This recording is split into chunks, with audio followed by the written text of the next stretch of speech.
Bonjour, bienvenue dans ce premier cours en distanciel sur la respiration. Donc le principe c'est que je vais couper la séance de 2 heures en une série de vidéos plus courtes pour que vous puissiez vous y retrouver. Et puis à intervalles réguliers, il y a aussi des quiz pour que vous puissiez voir si vous avez appris, compris ce qui a été exposé dans les vidéos. Je vous incite à pas forcément faire les vidéos sur le temps prévu parce que sinon ça va vous faire 5h30 entre le jeudi 10h et le vendredi midi. Ça me paraît un petit peu court et puis surtout ça ne me permet pas non plus de répondre à vos questions dans les vidéos du vendredi. Donc si vous pouvez prendre de l'avance et regarder les vidéos du jeudi plus tôt, je pense notamment au mardi après-midi, et m'envoyer vos questions au fur et à mesure, ça me permettra dans les vidéos du vendredi de répondre à vos questions et justement de ne pas laisser quelque chose qui ne serait pas clair en attente jusqu'à ce qu'on se retrouve en présentiel. Donc dans une première partie, on avait regardé les modalités de la respiration chez les organismes en lien avec le milieu.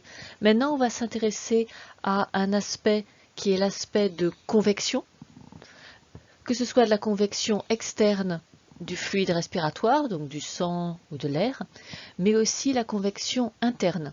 Et là, selon l'organisme, il s'agira de sang, si on est chez des vertébrés ou chez des annélides, puisque les annélides ont cette particularité d'être un invertébré qui a du sang, ou de l'hémolymphe, si on est chez n'importe quel autre invertébré autre que des annélides. Et ce qu'on va montrer, c'est que la circulation du fluide à l'extérieur et du sang ou de l'hémolymphe à l'intérieur est un élément qui entretient la diffusion, par toujours la même chose, la loi de Fick, parce que en faisant circuler soit un fluide interne, soit un fluide externe, on entretient le gradient de pression partielle en oxygène. Donc j'ai fait un petit schéma pour que on puisse voir de quoi il s'agit. Donc on s'intéresse à une surface d'échange respiratoire qui a les caractéristiques que nous avons évoquées dans une première partie. Et puis on s'intéresse à l'aspect de la circulation du milieu extérieur. Donc cette convection du milieu extérieur, on a l'habitude de l'appeler de la ventilation, qu'il s'agisse d'eau ou qu'il s'agisse d'air. Ventilation pour l'air, on a l'habitude, mais en fait le physiologiste utilise aussi ce terme pour la ventilation de l'eau. Et pour le fluide interne, on parle de circulation. Alors une circulation fermée quand il s'agit de sang et quand à l'extrémité des artères, les artères s'interrompent et que le liquide circule librement entre les cellules, ce fluide n'est pas appelé du sang, il est appelé de l'hémolymphe. Donc quand la circulation est ouverte, le fluide qui circule est de l'hémolymphe. Hémo, ça veut dire sang, et lymphe, c'est le nom de la lymphe interstitielle que l'on retrouve entre les cellules. Et ici, c'est le même fluide qui circule à partir du cœur dans des artères et qui circule entre les cellules. Donc c'est pour ça qu'on l'appelle hémolymphe. Et ensuite, cette hémolymphe, elle est repompée en direction du cœur et remise en circulation. Donc la convection externe, qu'on appelle la ventilation, maintient la teneur en gaz respiratoire du fluide respiré qui sinon s'appauvrirait au fur et à mesure de la respiration. Donc sur cette loi de Fick, on s'intéresse au flux de gaz qui passe à travers une surface, qui dépend des caractéristiques de la surface, ça c'est ce qu'on a déjà évoqué dans une première partie, mais qui dépend aussi du gradient de pression partielle et donc de la différence de pression partielle en gaz, puisqu'on ne parle pas de concentration pour les gaz, on parle de pression partielle, qu'il y a de chaque côté. Et donc si le fluide respiré est renouvelé par ventilation, alors on entretient une différence de pression partielle et vous voyez que le flux est directement proportionnel à la différence de pression partielle. Donc même si on avait une anatomie parfaite, c'est-à-dire une surface qui est humide, qui est très étendue, qui est très fine, s'il n'y a pas de gradient de pression partielle, il n'y a pas de flux. Donc ce qui fait fonctionner cette surface, c'est le gradient de pression partielle.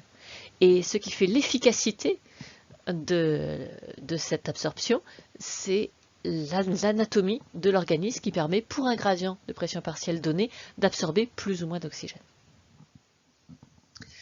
On va séparer la convection de l'air et la convection de l'eau, puisqu'on a vu dans la première partie que les caractéristiques de l'air et de l'eau étaient complètement différentes, notamment en termes de densité et en termes de viscosité, ce qui faisait que le travail pour mettre en mouvement de l'eau et de l'air est complètement différent.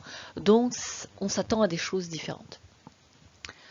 L'air, il est peu dense et il se déforme très facilement, il prend très facilement la forme du contenant qu'il accueille.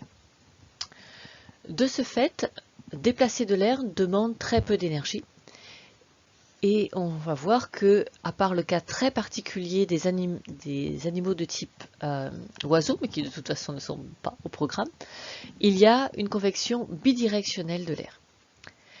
Mais que une convection bidirectionnelle, par définition, ça induit un mauvais renouvellement au contact de la surface d'échange, et donc ça fait que le gradient de pression partielle en oxygène n'est pas extrêmement élevé.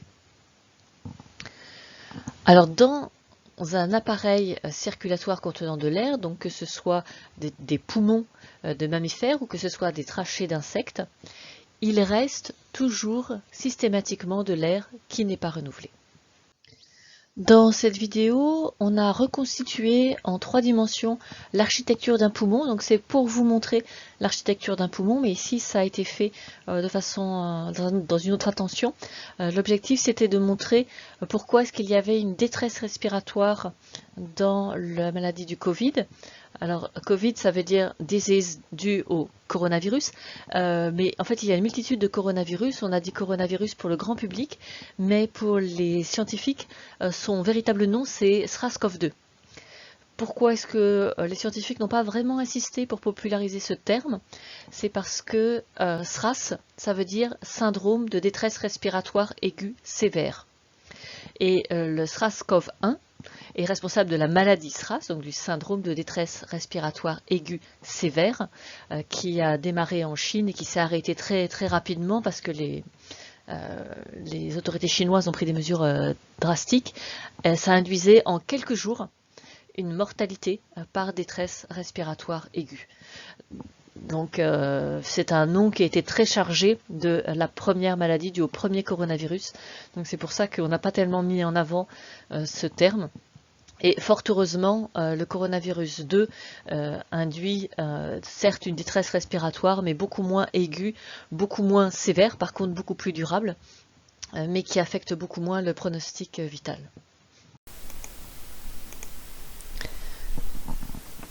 Donc les poumons ont été reconstitués grâce à des images en IRM qui permettent de faire des coupes virtuelles et donc après de reconstituer en 3 dimensions. Donc ce que vous voyez en bleu un petit peu plus foncé, c'est justement tous les niveaux de ramification de bronches et de bronchioles que je souhaite vous montrer. Ce qui est en bleu clair, c'est de l'air et des alvéoles, donc on a supprimé ce dernier niveau de ramification. Et puis les taches jaunes ici, ce sont les zones atteintes du poumon, c'est-à-dire les zones dans lesquelles il y a des réactions inflammatoires du poumon, ce qui fait que ces zones, toutes les alvéoles qui sont dans ces zones, se sont complètement remplies d'eau et ne sont plus du tout fonctionnelles. Donc ici on voit à la fois les bronches primaires, les bronches secondaires, les bronches tertiaires, et puis ensuite on va vers les bronchioles, mais les alvéoles n'ont pas été dessinées. Donc là, nous rentrons par la trachée. Ensuite, on a les 2 bronches qui vont aux différents poumons.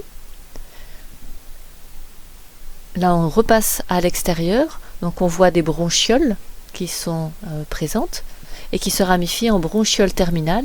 Et aux extrémités de ces bronchioles terminales, on aurait des grappes d'alvéoles, mais ici, les grappes d'alvéoles sont remplies d'eau, d'où la détresse respiratoire.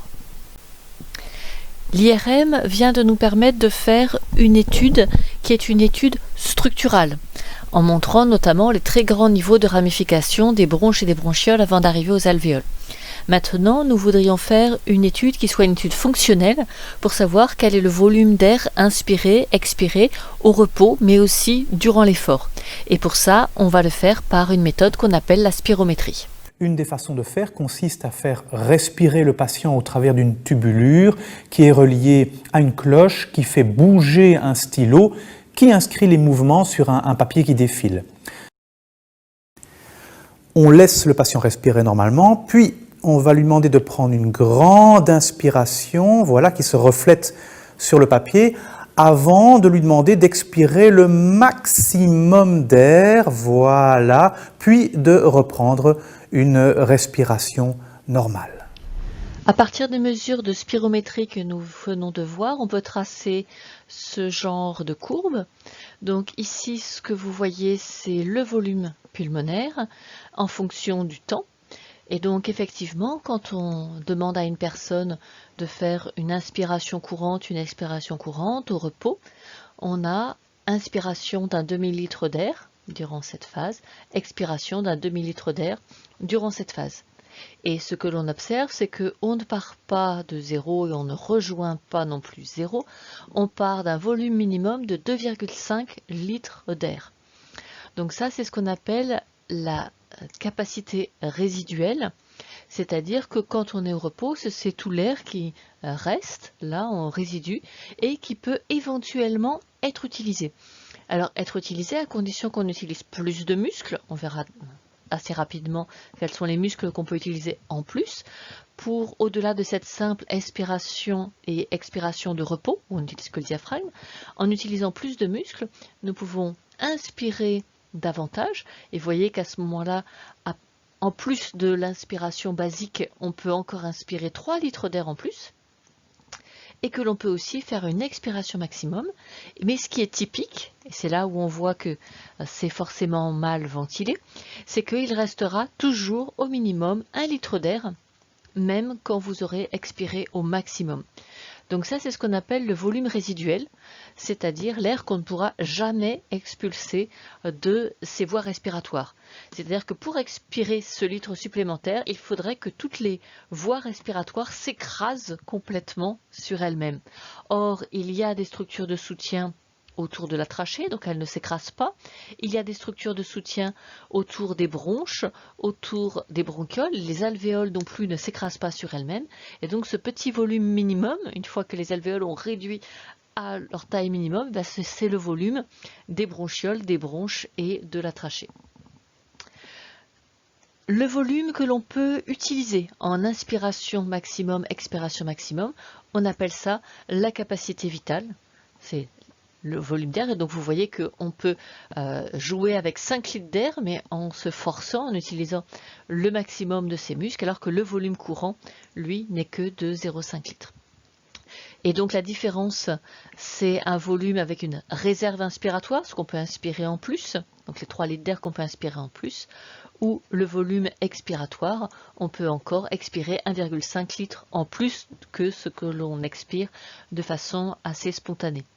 Et donc c'est l'architecture de cet appareil respiratoire qui fait qu'il y a toujours un volume résiduel parce qu'à l'expiration, l'appareil respiratoire ne s'écrase pas complètement sur lui-même, garde un certain volume et au minimum, il y a toujours 1 litre d'air.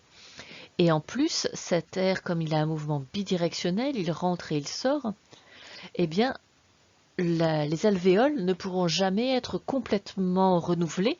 Il y a toujours un peu d'air qui va stagner dans les alvéoles et en particulier dans le fond des poumons. Il y a des zones qui sont assez peu renouvelées.